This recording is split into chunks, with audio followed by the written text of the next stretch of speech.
नमस्कार, दिन भर की बड़ी खबरों में आपका स्वागत है। मैं हूं आपके साथ अंशिता। आज इस बुलेटिन में बात होगी होली पर देश में तेज होती सियासत की, तुषार गांधी के बयान पर बीजेपी की नाराजगी की, जानेंगे डीएमके के हिंदी विरोध में क्यों सख्त किया अपना रुख, शिक्षा नीति के साथ पेपर लीक पर कैसे घिरी मोदी सरकार, देखेंगे बीजेपी अध्यक्ष पद को लेकर मचे घमासान को, और बुलेटिन के आखिर में देखेंगे जाने माने कार्टूनिस्ट इरफान की किस खबर पर पड़ी तिरछी नजर। लेकिन दिन भर की तमाम बड़ी खबरों से पहले एक नजर आज की सुर्खियों पर। संभल जामा मस्जिद में एएसआई टीम की निगरानी में शुरू हुई रंगाई पुताई। एक दिन पहले ही इलाहाबाद हाई कोर्ट ने दिया था आदेश, मस्जिद कमेटी ने दाखिल की थी याचिका। एआईसीसी मुख्यालय में पंजाब कांग्रेस की हुई बैठक, भूपेश बघेल ने की अध्यक्षता। बैठक में पार्टी की माइक्रो मैनेजमेंट पर किया गया फोकस। बलूच आर्मी बोली पाक का हाईजैक ट्रेन छुड़ाने का दावा झूठा, बंधक कब्जे में, लड़ाई जारी। पाकिस्तान की सरकार ने किया था दावा ट्रेन हाईजैक संकट खत्म। गिरावट के साथ बंद हुआ शेयर बाजार, सेंसेक्स 201 अंकों की गिरावट के साथ 73,829 अंक पर हुआ बंद। निफ्टी 73 अंकों की गिरावट के साथ 22,397 अंक पर हुआ बंद। ये तो थी सुर्खियां, अब बात आज की सबसे बड़ी खबर की। होली और रमजान का जुमा इस बार एक साथ पड़ गया है। इसके बाद से ही देश की सियासत धार्मिक मुद्दे की तरफ मुड़ गई। यूपी, बंगाल और बिहार में इसे लेकर जमकर सियासत हो रही है। तो कैसे धार्मिक कार्यक्रमों में सियासत की एंट्री से बिगड़ता दिख रहा है माहौल, देखिए ये रिपोर्ट। 64 साल बाद पहला मौका आया है जब होली और रमजान का जुमा एक साथ पड़ गए हैं, जिसके बाद देश में पुलिस प्रशासन अलर्ट हो गया है, क्योंकि हालात आम लोगों ने नहीं, सियासी दलों ने बिगाड़ने की कोशिश की है। जिस तरह से यूपी, बिहार और पश्चिम बंगाल के बीजेपी नेताओं के बयान सामने आए, उससे टकराव के हालात बनते दिखाई दे रहे हैं। यूपी में तो होली से पहले मस्जिदों को तिरपाल से ढका जा रहा है। शाहजहांपुर में सबसे ज्यादा 67 और संभल में 10 मस्जिदों को ढका गया है। बरेली में 5 मस्जिदें ढकी गई हैं। 12 जिलों में जुमे की नमाज का वक्त बदला गया है। इनमें शाहजहांपुर, संभल, जौनपुर, मिर्जापुर, ललितपुर, औरैया, लखनऊ, मुरादाबाद, रामपुर, उन्नाव, बरेली और अयोध्या शामिल हैं। अधिकतर जिलों में अब नमाज 2 से 2:30 बजे के बीच पढ़ी जाएगी। इंदौर के महू में रविवार रात हुए विवाद के बाद पुलिस हाई अलर्ट पर है। 21 जगहों पर होलिका दहन होना है। इन इलाकों के आसपास जहां जहां मस्जिदें हैं, वहां पुलिस ने मुस्लिम समुदाय से कहा है कि अगर होली के रंगों से दिक्कत हो तो उन्हें प्लास्टिक से कवर कर दें। होली पर इंदौर में 2000 जवान तैनात किए गए हैं। सभी जोन में 2-2 ड्रोन रहेंगे। 3 से ज्यादा ड्रोन से होली पर संवेदनशील इलाकों में नजर रखी जाएगी। घरों की छतों पर होने वाली मूवमेंट पर भी नजर रखेंगे। मध्य प्रदेश के इंदौर में भी प्रशासन ने कहा कि अगर होली के रंग से मुस्लिम समुदाय को परेशानी है तो मस्जिदों को ढका जा सकता है। तो छत्तीसगढ़ में जुमे की नमाज के समय में बदलाव किया गया है। होली के दिन मस्जिदों में दोपहर 1 बजे होने वाली नमाज अब 2 से 3 बजे के बीच होगी। तेलंगाना सरकार भी इसे लेकर सख्त दिखाई दे रही है। खास तौर पर हैदराबाद में लोगों पर रंग फेंकने की मनाही, ग्रुप में आने जाने पर रोक। होली के चलते हैदराबाद पुलिस ने सड़क और सार्वजनिक स्थानों पर लोगों पर जबरदस्ती रंग डालने पर रोक लगाई है। इस बीच पश्चिम बंगाल में बीजेपी ने ममता सरकार पर आरोप लगाया है कि वो होली खेलने को रोकने की कोशिश कर रही है। लेकिन ममता सरकार के मंत्री बीरवाहा हांसदा ने साफ कर दिया है कि होली खेलने पर कोई रोक नहीं है। बिहार में भी होली पर अलर्ट जारी किया गया है। होली और जुमा को लेकर देश की सियासत में उबाल देखा जा रहा है। बीजेपी नेताओं की बयानबाजी और बीजेपी शासित राज्यों में प्रशासन की एक पक्ष पर सख्ती ने विपक्ष को भी नाराज कर दिया है। बीजेपी और आरएसएस की नीतियों को लेकर महात्मा गांधी के परपोते तुषार गांधी ने बेहद तीखा बयान दिया है। उन्होंने आरएसएस और बीजेपी को देश की आत्मा के लिए कैंसर बताया है। और क्या कहा तुषार ने, देखिए ये रिपोर्ट। महात्मा गांधी के पोते तुषार गांधी ने हाल ही में आरएसएस को लेकर बड़ा बयान दिया है। उन्होंने कहा कि आरएसएस देश की आत्मा में कैंसर फैला रहा है। दरअसल तुषार गांधी के इस बयान की वजह से उन्हें विरोध का सामना भी करना पड़ा। दरअसल तुषार गांधी केरल के न्याटिनकारा में गांधीवादी नेता गोपीनाथन नायर की मूर्ति का अनावरण करने पहुंचे थे। इसी समय उन्होंने ये बयान दिया। तुषार गांधी ने कहा कि देश की आत्मा कैंसर से पीड़ित है और संघ परिवार इसे फैला रहा है। तुषार गांधी के बयान को लेकर आरएसएस और बीजेपी कार्यकर्ताओं ने कहा कि वो अपने इस बयान को वापस लें और माफी मांगे। हालांकि बयान का विरोध होने के बावजूद तुषार गांधी अपनी टिप्पणी पर कायम रहे और जाने से पहले गांधी की जय का नारा भी लगाया। हालात तब और बिगड़ गए जब आरएसएस और बीजेपी कार्यकर्ताओं ने नारेबाजी की और तुषार गांधी की कार को रोक दिया। इन नारों के जवाब में तुषार गांधी ने घटनास्थल छोड़ने से पहले आरएसएस मुर्दाबाद और गांधी जिंदाबाद जैसे नारे लगाए। वहीं केरल प्रदेश कांग्रेस कमेटी ने आरएसएस बीजेपी कार्यकर्ताओं के विरोध प्रदर्शन की कड़ी निंदा की है। केपीसीसी अध्यक्ष के सुधाकरन ने इसे केरल के धर्मनिरपेक्ष मूल्यों का अपमान बताया और बीजेपी आरएसएस पर गोडसे के भूत का साया होने का आरोप लगाया। सुधाकरन ने कहा, गांधी को बदनाम करने और गोडसे की प्रशंसा करने वाली सांप्रदायिक ताकतों के लिए केरल में कोई जगह नहीं है। तुषार गांधी की आवाज को भी दबाने की कोशिश हो रही है, लेकिन उन्होंने साफ कर दिया है कि वो झुकेंगे नहीं, दबेंगे नहीं। तो तमिलनाडु के सीएम एम.के. स्टालिन ने भी मोदी सरकार के सामने झुकने से इनकार कर दिया है। उन्होंने भाषा विवाद पर अपना रुख और कड़ा कर लिया है और अब तो उन्होंने रुपए के सिंबल को भी बदल दिया है। तो क्या है पूरा मामला, देखिए रिपोर्ट। 3 भाषा नीति पर जारी विवाद के बीच तमिलनाडु की मुख्यमंत्री एम.के. स्टालिन सरकार ने बड़ा कदम उठाया है। डीएमके सरकार ने राज्य के बजट से रुपए के सिंबल को हटाने का फैसला किया है।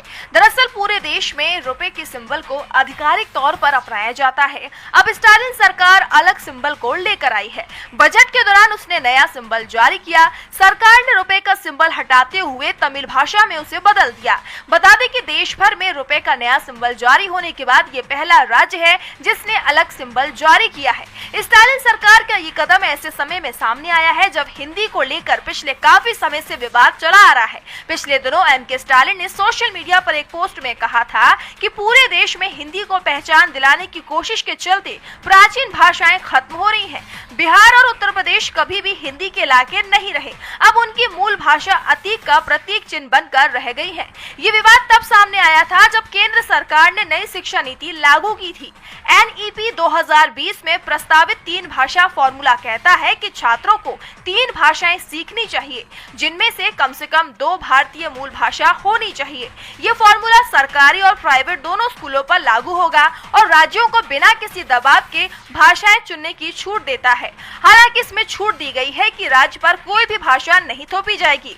केंद्र के इस कदम को स्टालिन सरकार ने भगवा नीति बताया था। तमिलनाडु सरकार ने जब नई शिक्षा नीति के प्रमुख पहलुओं, खास तौर पर 3 भाषा फॉर्मूले को लागू करने से इनकार कर दिया, तो केंद्र सरकार ने राज्य को समग्र शिक्षा अभियान यानी कि SSA के तहत दी जाने वाली सहायता राशि 573 करोड़ रुपए की पहली किश्त पर रोक लगा दी थी। इसके बाद से स्टालिन केंद्र पर भड़क गए। शिक्षा नीति को लेकर शुरू हुआ विवाद भाषा विवाद का रूप ले चुका है, जिसे लेकर डीएमके ने अपना रुख सख्त कर लिया है। तो शिक्षा व्यवस्था पर कांग्रेस नेता राहुल गांधी ने भी सवाल उठा दिए हैं। उन्होंने पेपर लीक को लेकर कहा है कि पेपर लीक हमारे युवाओं के लिए सबसे खतरनाक पद्मव्यूह बन गया है। और क्या कहा है राहुल ने, देखिए रिपोर्ट। लोकसभा में विपक्ष के नेता और कांग्रेस सांसद राहुल गांधी ने पेपर लीक को लेकर भारतीय जनता पार्टी पर एक बार फिर तीखा हमला बोला है। राहुल ने कहा कि पूरे देश में पेपर लीक हो रहे हैं और छात्रों के भविष्य के लिए ये पद्मव्यूह संकट बन गया है। बता दें कि इससे पहले संसद में जब राहुल ने चक्रव्यूह पर बयान दिया था, तब बीजेपी काफी गुस्से में आ गई थी, लेकिन अब राहुल ने पद्मव्यूह बोलकर बीजेपी को और फंसा दिया है। दरअसल पद्म का मतलब कमल होता है और कमल बीजेपी का चुनाव चिन्ह भी है, यानी राहुल ने सीधे बीजेपी को पेपर लीक के लिए जिम्मेदार ठहराया है। एक ट्वीट में राहुल ने लिखा, 6 राज्यों में 85 लाख बच्चों का भविष्य खतरे में, पेपर लीक हमारे युवाओं के लिए सबसे खतरनाक पद्मव्यूह बन गया है।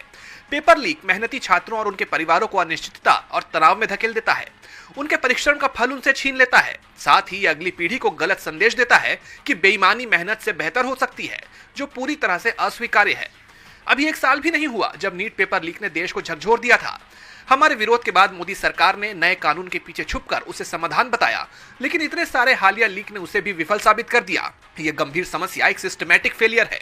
इसका खात्मा सभी राजनीतिक दलों और सरकारों को मतभेद भुलाकर मिलकर कड़े कदम उठाने से होगा। इन परीक्षाओं की गरिमा बनी रहना हमारे बच्चों का अधिकार है और इसे हर हाल में सुरक्षित रखना होगा। पेपर लीक के चलते 85 लाख बच्चों को भविष्य मुश्किल में फंसता हुआ दिख रहा है। यहां तक कि नीट परीक्षा का पेपर भी लीक हो गया। मामला सुप्रीम कोर्ट तक चला गया था, जिसके चलते पूरे देश में हंगामा मच गया था। लेकिन इस समय सबसे ज्यादा हंगामा बिहार में मचा हुआ है। पेपर लीक को लेकर तो यहां भी प्रदर्शन हो रहे हैं। आरजेडी भी इसे लेकर मुखर दिख रही है और इस बीच तेजस्वी यादव ने नीतीश कुमार को लेकर एक बड़ा दावा कर दिया है, जिसके चलते सवाल उठने लगे हैं कि क्या बिहार में कुछ बड़ा होने वाला है। बिहार की सियासत में बड़ा उलटफेर हो सकता है। जेडीयू और बीजेपी के नेताओं के बयान बता रहे हैं कि एनडीए में कुछ भी ठीक नहीं है। नीतीश कुमार के तेवर भी बदले बदले दिखाई दे रहे हैं। इसे लेकर अब आरजेडी नेता तेजस्वी यादव ने नीतीश पर तंज कसते हुए बड़ा दावा कर दिया है। तेजस्वी ने कहा कि हम तो कहेंगे भगवान नीतीश कुमार को जल्द से जल्द स्वस्थ करे। अब हालत गंभीर हो गई है। बिहार के लोगों को चिंता करनी चाहिए। हर एक व्यक्ति सोच रहा है कि इस अवस्था में सरकार कैसे चल रही है।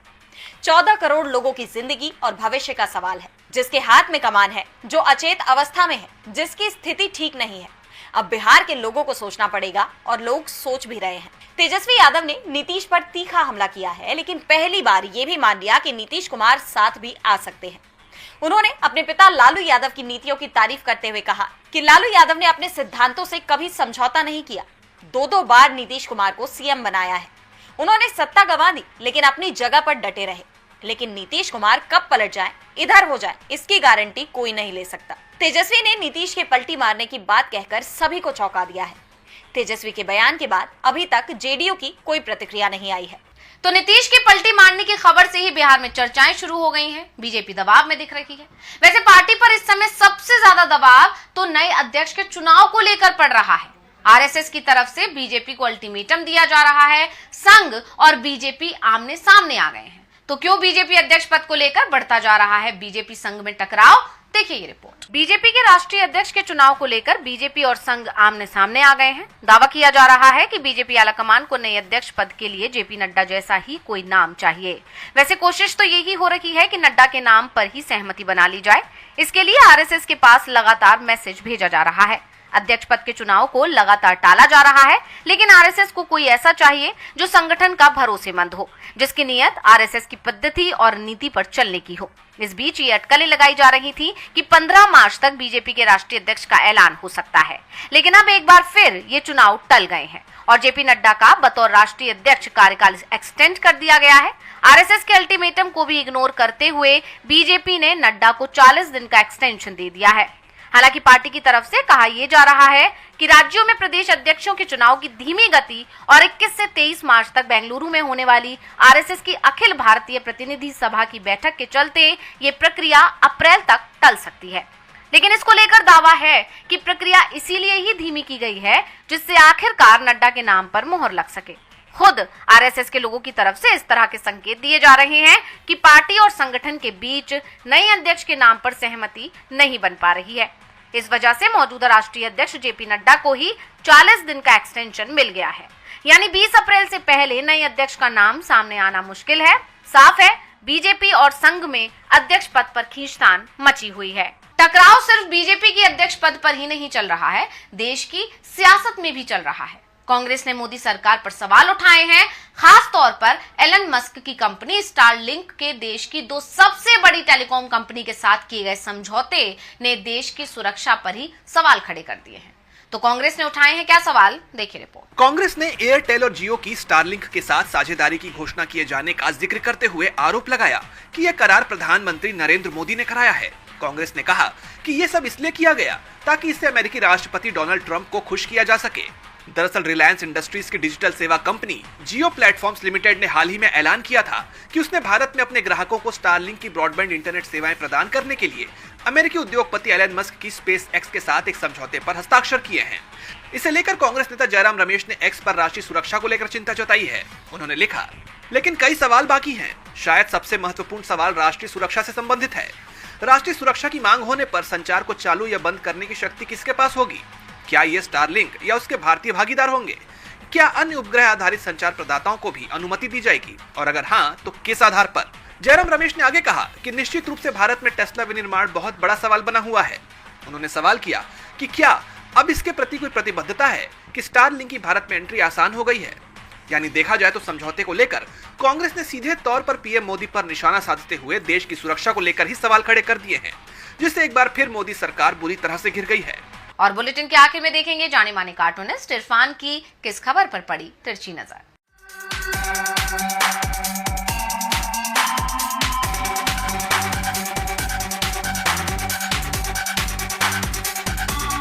यूपी में बढ़िया था, राम मंदिर विवाद यूपी में था, वहां पर राम मंदिर बन भी गया। अब उसके बाद में वहां पर कुंभ भी हो गया। लेकिन बिहार में क्या करें? बिहार में भी बीजेपी अपनी मंदिर और धर्म की राजनीति को चमकाना चाहती है, इसलिए अब वहां पर सीता मैया के मंदिर का जीर्णोद्धार करने की बात कर रही है। अब देखना यह है कि मंदिर की इस राजनीति के सहारे क्या बीजेपी बिहार में भी अपनी चुनावी नैया को पार करेगी और हाँ, शिक्षा, बेरोजगारी और सड़कें, बिजली जैसे मुद्दे